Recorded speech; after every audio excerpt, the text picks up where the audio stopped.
So let's start. This is me. My name is Ilaria Dondero. I'm originally from Italy, and this is my town. I'm from a small town in the hills behind Genoa. And I moved to Ireland in 2005. And I have a diverse background, meaning that I started my career in law and financial services. I then moved to HR and training. And in 2014, I started my own business, and now I work as a career coach.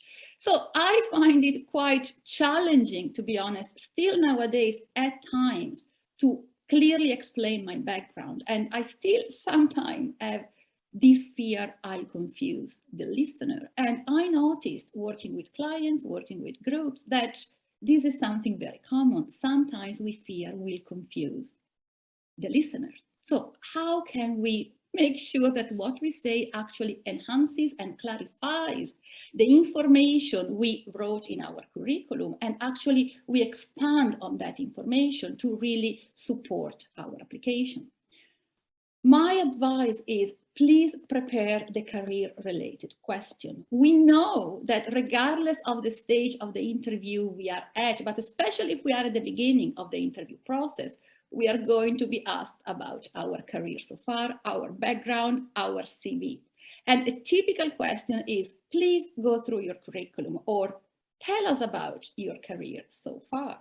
And although we did write a curriculum, although we had to sit down and think about the progress of our career, still at times we may find it difficult to structure an answer that is very clear, simply explained. And remember, we don't have 10 minutes to go through the answer. We need to say everything we want to say in around 2 to 3 minutes, which means we have to prioritize our content and we have to focus on structure. Also, we need to be very consistent with the information that we provided and shared in our curriculum, and as Susan will say, on our LinkedIn profile. And again, sometimes we find ourselves in a sea of information. There is so much to say, and especially if we had diverse careers, especially if we have few years of experience and we moved career, we changed job as a choice, or maybe because we were forced to. Think about the past 2 years. Many people were forced to move to another role, or actually to take a step back, regroup, and think about what they want to do next. So have you ever felt you don't know how to explain your background? Well, I have. And we do have sometimes this fear that will confuse the listener. So what can we do to clarify our background and to really show our effective communication skills, our ability to put together a sentence in a very clear way?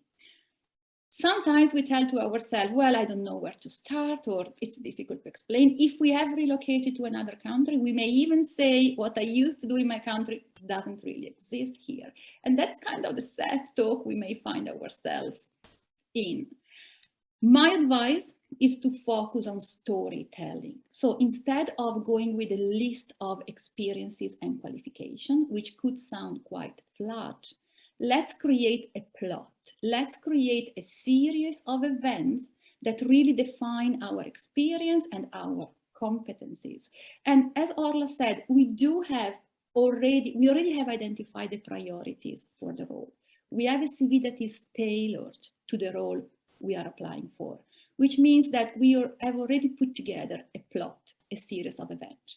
The opportunity to expand on that plot is the interview, meaning that we can really put the dots together, connect the dots together, and find the thread that ties our experiences together. And that's why in the career-related questions, so please tell us about your experience, I do encourage you to sit down. It takes maybe a while, but it's completely worth it. Sit down and please look at your story. And you may be familiar with TED Talks, and Chris Anderson said, most people are capable of being convinced by logic, but they aren't always energized by it. And without being energized, they may quickly forget the argument and move on. The interview is our opportunity to influence, our opportunity to demonstrate that we are approachable, that we are somebody people want to work with. And again, very important to remember, because the interview is the second step, we sent the curriculum. So our experience, our qualifications, our projects, our achievements are more than enough for us to perform in the role. In fact, now we are sitting at the interview table. So the interview is really our opportunity to explain the reasoning behind our choices. There are different types of career, but let's focus on the two main types of career. Some of us may have what's called a more linear career. So think about the path, think about the road, and we may start with an entry role in any sector, insurance sector, IT sector, finance sector. After a few months, maybe a year, we get a promotion. And then we may work on a project. And remember, because we have written that in our curriculum, recruiters are already aware of it. We may then have enrolled in a course, some sort of continuous professional development course, because we want to further our career and we want to keep developing our skills. And maybe we landed a new role. We perceive usually linear career as easier to explain. We feel that we don't have to justify our choices. We feel that recruiters find it easier to really make sense and to really connect the dots. Over this time, over this career, we have been developing a series of skills, a set of skills. And those are the skills that we have identified and written down in our curriculum, maybe in our cover letter, and maybe on our LinkedIn profile. We develop a set of skills, soft skills or hard skills. For example, communication, customer relationship, maybe reporting skills, depending on the sector we have been working on. As you can see, all these skills are transferable, meaning that regardless of the role we apply for, we still need to communicate, we still need to relate with people, we still need to work in a team. So even though we want to change career, even though we are looking for something different, we can still use our transferable skills to demonstrate that actually we can do that. Simply, we need to do it in a different way. Some other careers instead are considered as more fluid. And by fluid, I mean that we tend to believe that they are more complex to explain, or we may tend to feel that we need to justify our choices as if recruiters may have an issue with them, instead of clarifying these choices or simply explaining why we moved from one sector to another. We may have had a longer career break. It may be our first job, even though we are in our 50s. Why not? Life happens, and we have made choices. For example, we have some customer service experience. Some years passed by, and we decided, hey, I really want to further my career. I want to step into a new job. I want some professional course, and we may become a student for a while, and then we land a role into the IT sector. Great. Then for any reason, for example, we may relocate to another country. And here we are, we don't know how to connect the dots. Instead of maximizing our competencies, instead of making the most of our career so far, our choices so far, we may feel we need to justify our choices when we are sitting in front of a recruiter. And in doing so, we dilute our experience instead of making the most of it. So what can we focus on in order to make our story clear, in order to really clarify the plot, the series of events that led to where we are now in this moment? I advise to really identify this core, this strong golden core of skills and competencies that are transferable and we developed in our career and we can bring with us. Actually, this is what forms our competencies and our experience. For example, and again, we see the same skills that we have seen in the more linear career. Communication, ability to work in a team, time management, planning. If you relocated, you definitely had to plan. We definitely had to plan a new house, new country, new job, new circle of friends. Because of the different experiences as well, we may have developed the ability to relate with diverse audiences in diverse sectors. Maybe in a multinational environment at different levels of the company, from an entry role to a more senior role.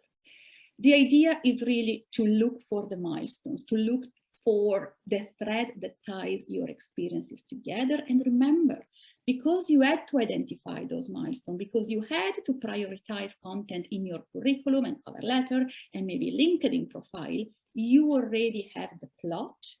Now we need to give it a soul. Now we need to make it come to life. So let's say we identified 3 milestones. And by the way, a milestone doesn't have to be a job or a qualification. It could be a haha moment, a decision. I decided to change job, or I decided to start to enroll in a course. So anything that really change or steer somehow your career direction. That's the reasoning behind your story. That's the storytelling. You are the main character of your story, and you're actually telling your story. The idea is that we simplify complexity, is that we guide the audience, recruiters and hiring managers, through the sea of information. So we prioritize content, we structure our career progression, or anyway, our career history, and we really help the audience, recruiters and hiring managers, navigate through our experience consistently with the information we provided in our application form, curriculum, and LinkedIn profile. The key is structure. Please practice this structure and simplify complexity. Less is more. This feeling of, I feel I confuse the listener, most of the time is because we are confused ourselves about the milestones. If we sit down and really identify what propelled us, what really made us decide, or what gave us the opportunity to move forward in our career, then we are in a very good place, and then we are comfortable with our story. And as Orla said, remember, we are center stage here. We are the main character of our story. We are the hero of our story. So we can actually, we are in the driving seat. Because stories connect, I would say, please be prepared on this question. And this is our opportunity to influence others. This is our opportunity to really build a rapport, to demonstrate that apart from the roles and qualifications, we also have a soul, we also have a motivation behind our application, and we could really work well in that company. We are approachable people, and also we make decisions because of some motivation that we have.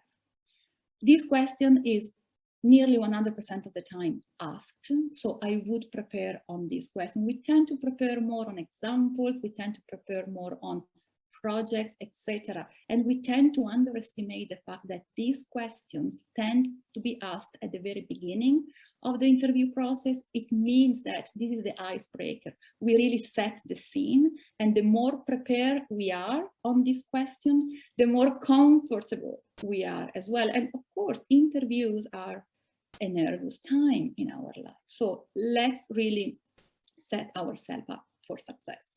And in order to do so, in virtual interviews, we also need to look at the technical side of it. Because remember, when we used to go to face-to-face interviews, we checked transport, we checked Google Map, we wanted to make sure we were not going to be late, and then we found ourselves in an environment that we didn't know.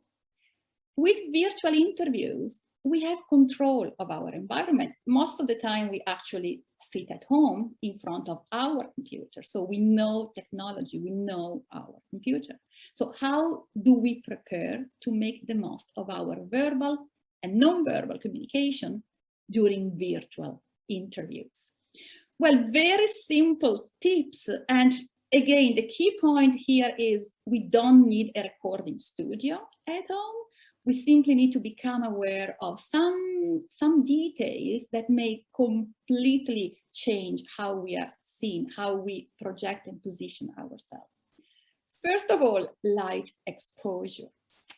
If we look at the 4 pictures on screen, some pictures have not a very good light exposure. For picture number 1, half of my face is in the shadow. It means that my facial expressions may not be seen at best. during the past 2 years, we saw a lot of picture number 2. And of course, we see the person on the other side of the screen very well. However, our facial expressions are not seen. And body language is so important. If we smile, if we look at the camera, it's so important to create that rapport. And you are telling your story. So you really want to reflect your story, the events of your story, the experiences, the feelings of your choices with your body language. Picture number 3, I'm looking down at the camera, and that's not recommended, again, because we create shadows, but also because we are not in a position to really open up our body language and project our motivation, our tone of voice as well. I currently have a shoebox actually under my laptop, so that I raise my laptop and I'm able to have the camera at eye level. If you have an external camera, please position the external camera so that you look at the camera instead of looking at people on screen. And then we have ourselves kind of not looking at recruiters and hiring managers. This is something we need to think about in advance. This is something we may need to practice in advance because we need to become used to it. Now, picture number 4 is the best, not because I look the best, but because you can see my facial expressions, meaning that if I smile, if I look at you, if I want to show some emotions, or you will understand it because you can see me. However, something else is missing. We can do better than that. What's missing? The landscape mode. I strongly recommend that you talk using the landscape mode. And that's quite obvious if we are using a computer or a laptop. Sometimes, though, for any reason, it's not recommended, but it may happen that we have to use our phone. For example, we join a Zoom call or a Google Meeting call through our phone. And that's where we need to make sure that we use landscape mode. And why is that? Because the landscape mode gives us the opportunity to use our body language at best and to make the most of the space around us. So we can use a little bit our hands. We can even create a warmer environment if we are not using a virtual background.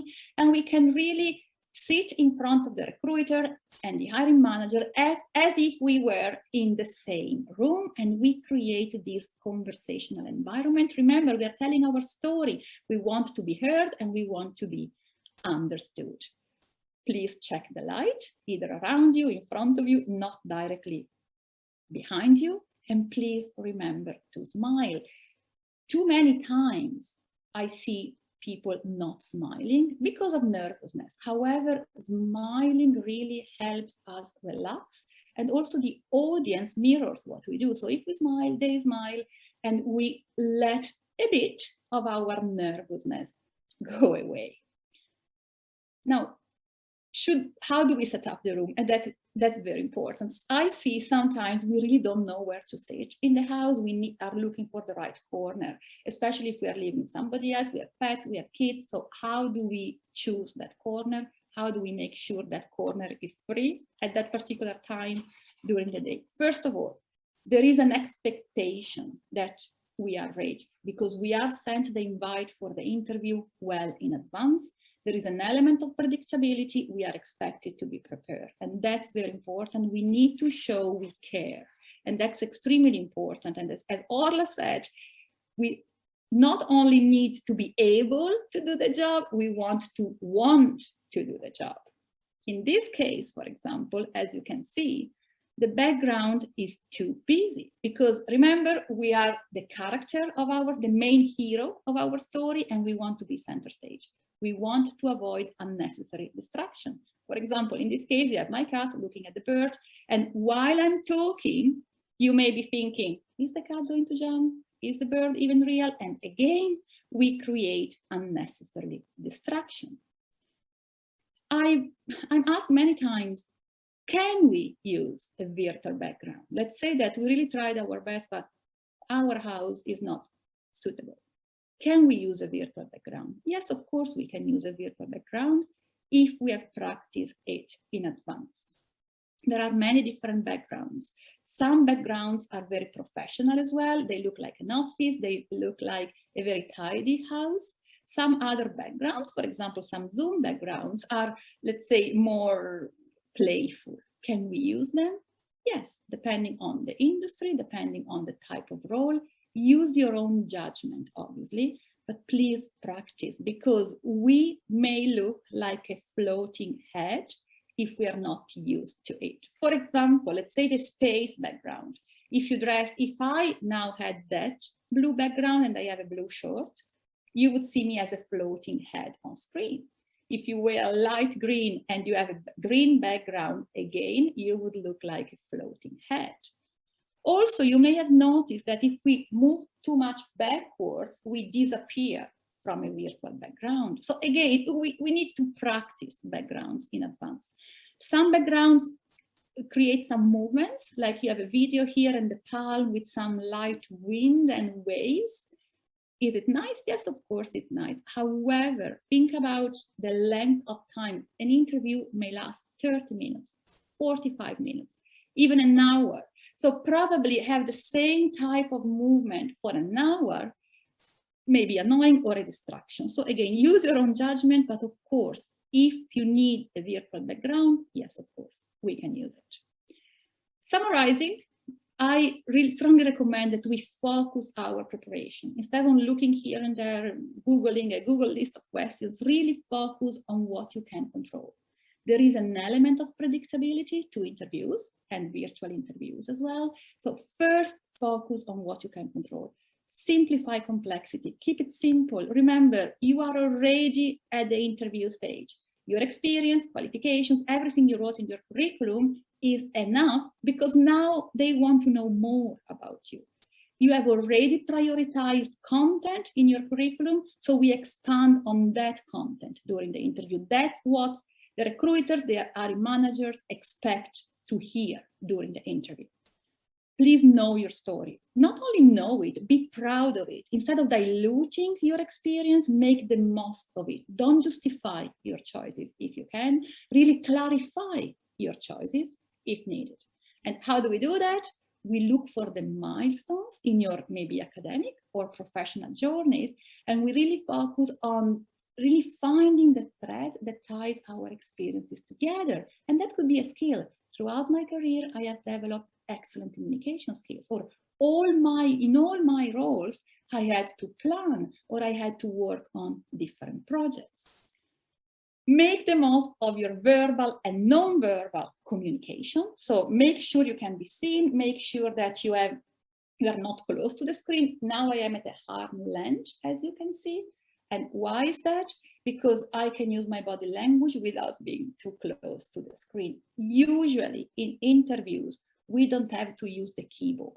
So we don't need to be so close to the computer. And please check technology well in advance. Technology, especially if it's a system that we have never used before, can create quite a lot of anxiety or nervousness, because it's another variable that we can't control or that we feel we are not in control of.